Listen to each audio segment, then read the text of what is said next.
नमस्कार, मैं अर्चना राय और आप देख रहे हैं प्राइम टीवी इंडिया। चलिए नजर डालते हैं कुछ खास खबरों की ओर। राहुल गांधी के राफेल मुद्दे पर सुप्रीम कोर्ट के फैसले के बाद भाजपा पूरे देश में धरना प्रदर्शन कर रही है।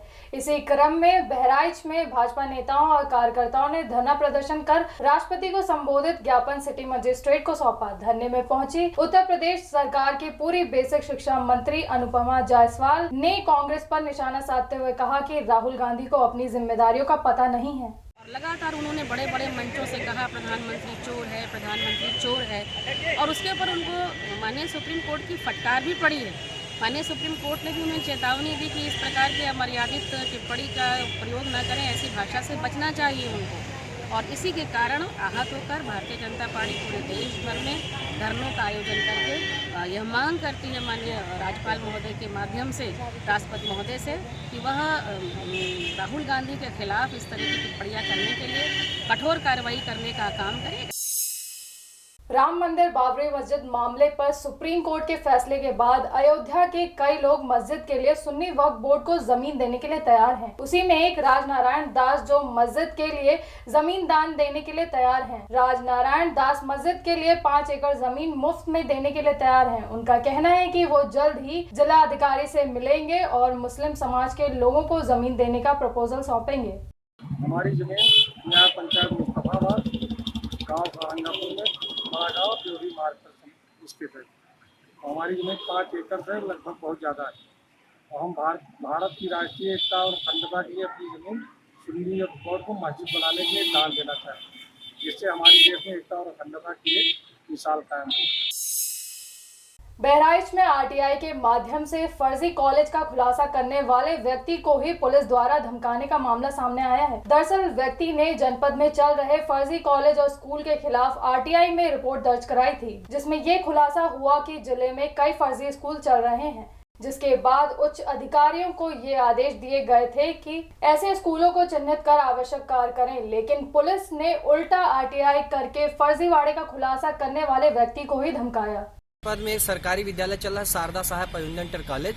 इसकी स्थापना 1970 में हुई थी। एक बार मान्यता कराया गया, उसके बाद उसमें निर्धारित नियमावली के तहत हर 5 साल पे नवीनीकरण कराया जाना था, परंतु सन 80 के बाद से आज तक उसका नवीनीकरण नहीं कराया गया। गैर कानूनी ढंग से बगैर वैध प्रपत्रों के बिना विद्यालय आज तक चल रहा है।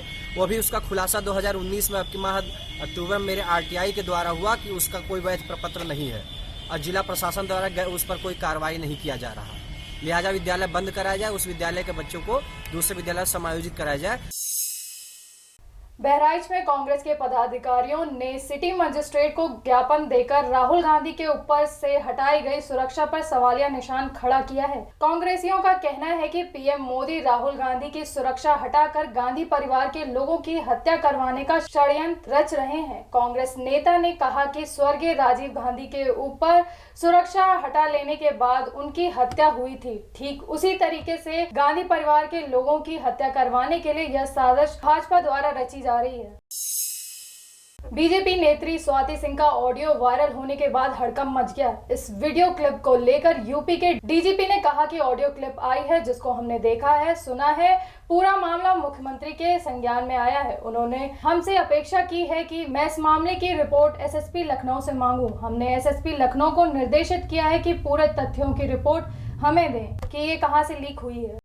तो सुना है और देखा है और माननीय मुख्यमंत्री जी के संज्ञान में भी ये आया है और उन्होंने मुझसे अपेक्षा की है कि मैं इसकी पूरी रिपोर्ट एसएसपी लखनऊ से लूँ। मैंने एसएसपी लखनऊ को निर्देशित किया है कि पूरे तथ्यों की पूरी जो रिपोर्ट है वो हमें दे दें ताकि हम माननीय मुख्यमंत्री जी को ये सबमिट कर सकें। क्या अभी तक साफ हो पाया है कि ये लीक कहाँ से हुआ? क्योंकि दोनों के बीच की बात है, क्या सीओ कैंट की तरफ से हुआ या कहीं और? ये एसएसपी लखनऊ इस रिपोर्ट में बताएंगे कि क्या इसकी पृष्ठभूमि क्या रही है और कैसे ये हुआ है, किसने लीक किया है, ये सब उनकी रिपोर्ट से होगा।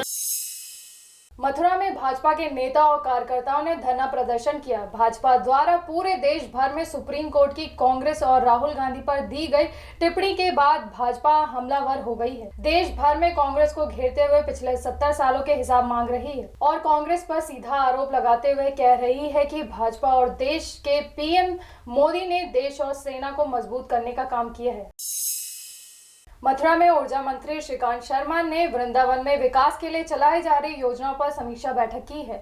बैठक में ब्रज तीर्थ विकास परिषद के अधिकारियों सहित जनपद के सभी अधिकारी उपस्थित रहे। ऊर्जा मंत्री ने अधिकारियों को निर्देश दिए हैं कि मुख्यमंत्री द्वारा चलाई जा रही विकास की योजनाओं को शीघ्र ही पूरा किया जाए। उन्होंने ये भी कहा कि ब्रज मंडल में किए जा रहे विकास कार्यों के गुणवत्ता में कोई भी कमी न हो, इस बात का विशेष ध्यान रखा जाए। मथुरा में चोरी की बढ़ती घटनाओं को रोकने के लिए एसएसपी मथुरा के निर्देश पर अपराधियों की धरपकड़ के लिए अभियान चलाया जा रहा है। इसी कड़ी में थाना वृंदावन पुलिस को बड़ी सफलता हाथ लगी है। पुलिस ने 3 शातिर चोरों को धर दबोचा है। इनके कब्जे से अवैध असला, चोरी की 3 मोटरसाइकिल, एक कटा हुआ टेम्पो पुलिस ने बरामद किया है। डीसीआरबी से कि कहाँ और तो इनके किसी अन्य थानों पे मुकदमे तो नहीं पंजीकृत हैं, तो जानकारी की जा रही है। जानकारी होती है तो आगे की कार्रवाई की जाएगी। यूपी में पुलिस का खौफ अपराधियों में किस कदर है, इसकी बानगी सहारनपुर में एक बार फिर देखी गई। यहां एक गैंगस्टर ने एनकाउंटर के डर से आत्मसमर्पण कर दिया। बताया जा रहा है कि अपराधी ने डर की वजह से सरेंडर किया है। सहारनपुर पुलिस द्वारा ताबड़तोड़ एनकाउंटर जारी है।